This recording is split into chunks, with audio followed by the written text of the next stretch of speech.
Top three things this morning in my notebook. Number one, Europe slowing. Number two, the 10-year bond yield in the U.S. And number three, the S&P 500. The first one on Europe slowing. Throughout the fourth quarter, again, this was one of our top three macro themes that irrespective of what Mr. Draghi would do, Europe would both slow economically, B, start to show you more deflationary signals, and C, see negative reactions from an equity market perspective. So that's why we don't like Europe. We don't like the euro. We don't like European equities. And yes, they can get oversold, but the reality is that they're not going to get out of this spiral with a central plan. So again, stick with the process. They have deflation this morning. Actually, the Eurozone printed a year-over-year deflation number for December. That's a CPI headline number of minus 0.2% versus plus 0.3% in the prior month. So again, everything he's done from a devaluation perspective has done absolutely nothing economically. Now, point number two, the 10-year bond yield. Just a complete smackdown yesterday in the bond market from a yield perspective, which is a glorious return of your returns on an absolute and relative and really risk-adjusted basis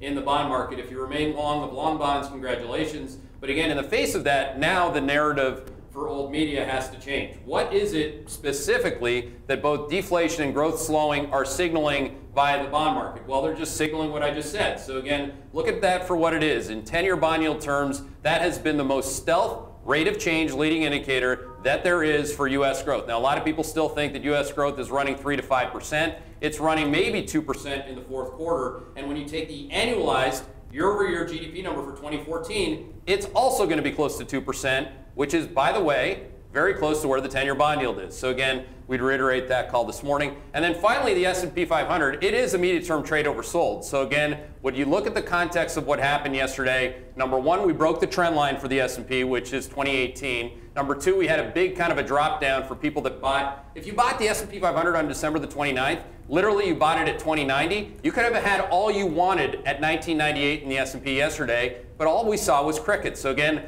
that was the buy signal. Hopefully you bought the, again, consumption, U.S. domestic consumption assets, specifically restaurants. That's something we added to the list yesterday with Bloomin' Onion. Again, Bloomin' Onion being the Bloomin' Brands, which is, of course, Outback Steakhouse, which is where I like to take my family when I have time. And those are your top three things.